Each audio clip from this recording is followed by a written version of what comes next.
तो बच्चों आज हम लोग शुरू कर रहे हैं graphical representation of elasticity of demand, जिसके अंदर हम लोग पहले ही पढ़ चुके हैं।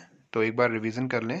पहला था आपका रिलेटिवली इलास्टिक डिमांड, जिसके अंदर E इज़ ग्रेटर देन 1 था। दूसरा रिलेटिवली इन इलास्टिक डिमांड, जिसके अंदर E स्मॉलर देन 1 था। तीसरा था यूनिट इलास्टिक डिमांड, जिसमें E इज़ इक्वल्स टू 1 था। और चौथा था परफेक्टली इन इलास्टिक डिमांड, जिसमें E इज इक्वल्स टू 0 था।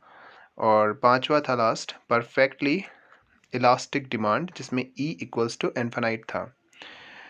ये हम लोग पिछले वीडियो में कर चुके हैं कवर अप, क्यों था कैसे था।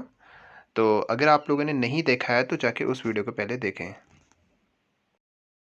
तो सबसे पहला था आपका रिलेटिवली इलास्टिसिटी ऑफ डिमांड, है ना। तो रिलेटिवली इलास्टिक डिमांड में हम लोग ने क्या देखा था कि पिछली बार हमने जो एग्जांपल देखा था उस एग्जांपल के थ्रू समझते हैं। 5 रुपये प्राइस था, 4 हो गया था, एक कम हो गया था और ऐसी डिमांड में भी बदलाव आया था। तो इसमें जो था प्रपोर्शनेट डिमांड जो था वो बड़ा था, प्रपोर्शनेट जो भी प्राइस में बदलाव जो भी आया उससे बड़ा था डिमांड में बदलाव से। तो इसका ग्राफ कैसा बनेगा आप देख सकते हैं। यहाँ पर को हमने प्राइस में सिर्फ थोड़ा ही बदलाव किया, यानी कि 1 रुपये का ही, और जो क्वांटिटी डिमांडेड है वो 5 क्वांटिटी से बदल रही है। तो इसका डिमांड कर्व कुछ इस प्रकार से बनता है, आप देख सकते हैं। हल्का स्लाइड होता है, ठीक है। तो इस तरह का इसका डिमांड कर्व बनता है। आई होप दैट कि आपको समझ में आ गया होगा। अगर फिर भी आपको समझ में नहीं आया तो आप कमेंट में बता सकते हैं। दूसरा है आपका रिलेटिवली इन इलास्टिक डिमांड, जिसके अंदर हमने पढ़ा था जो कि इसमें प्राइस में ज़्यादा बदलाव होता है डिमांड से। That means proportionate change in price is always greater then in the demand. इसको कहते हैं इलास्टिक डिमांड, है ना। इसको हमने एग्जांपल के थ्रू देखा था, जो कि था ये, जिसमें प्राइस जो था 10 था और जिसमें 2 रुपये हो गया था बाद में प्राइस, जिसमें प्राइस 8 रुपये घट रहा था और डिमांड जो है 1 रुपये बढ़ रहा था। तो इसमें किस तरह का फिगर बनता है आप देख सकते हैं। इसमें इस तरह का इलास्टिसिटी डिमांड ग्राफ बनता है। तो आई होप दैट कि आपको ये क्लियर हो गया होगा क्यों बनता है, किस लिए बनता है, आप देख सकते हैं, ठीक है ना। ओके, नेक्स्ट है आपका यूनिट इलास्टिसिटी ऑफ डिमांड।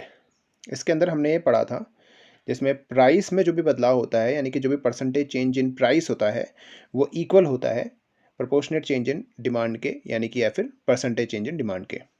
इसके अंदर हमने एग्जांपल जो देखा था वो था प्राइस में 5 रुपये का चेंज आया था और ऐसे ही डिमांड में 50 रुपीज़ का चेंज आया था, बट इनका परसेंटेज चेंज जो था इक्वल था। तो इक्वल चेंज में जो ग्राफ बनेगा वो कुछ इस प्रकार का बनेगा, जैसा कि हम लोग नॉर्मली डिमांड ग्राफ पढ़ते हैं वैसा। तो आई होप दैट कि आपको ये समझ में आ गया होगा। नेक्स्ट है आपका परफेक्टली इन इलास्टिक डिमांड, जिसके अंदर हमने ये पढ़ा था जिसमें डिमांड में कोई चेंजेस नहीं आते हैं, डिमांड बिल्कुल भी बदलाव नहीं करेगा। तो चेंज इन डिमांड हम लोग बोलेंगे इक्वल्स टू 0। तो इसके अंदर जो हमने एग्जांपल देखा था वो देख लेते हैं, जिसमें प्राइस में तो बदलाव आ रहा है लेकिन डिमांड 100 की 100 ही है। तो इसका ग्राफ कैसा बनेगा, देखो डिमांड में बिल्कुल बदलाव नहीं आ रहा तो डिमांड एक ही पॉइंट पे स्टेबल रहेगी, और प्राइस में चेंजेस आ रहा है तो प्राइस बढ़ेगा या फिर घटेगा। तो इसका स्ट्रेट ग्राफ बनता है ना, वर्टिकल ग्राफ। नेक्स्ट है आपका परफेक्टली इलास्टिक डिमांड, जिसके अंदर हमने पढ़ा था जिसमें प्राइस में कोई भी चेंजेस नहीं आता है, when no change in price, है ना, प्राइस में कोई भी चेंजेस नहीं आएगा। इसका हमने एग्जांपल देखा था जिसमें प्राइस हमने 10 रखा था और डिमांड में थोड़ा सा बदलाव किया था। इसका ग्राफ कैसा बनता है आप देख सकते हैं, प्राइस स्टेबल है और डिमांड जो है बढ़ रही है।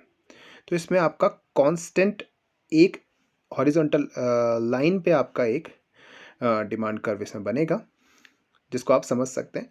आई होप दैट कि आपको ये समझ में आ गया होगा, और मैं आशा रखता हूँ कि आपको सारे के सारे पाँचों के पाँचों जो डिग्रीज ऑफ डिमांड है उसके ग्राफ आपको क्लियर हो गए होंगे।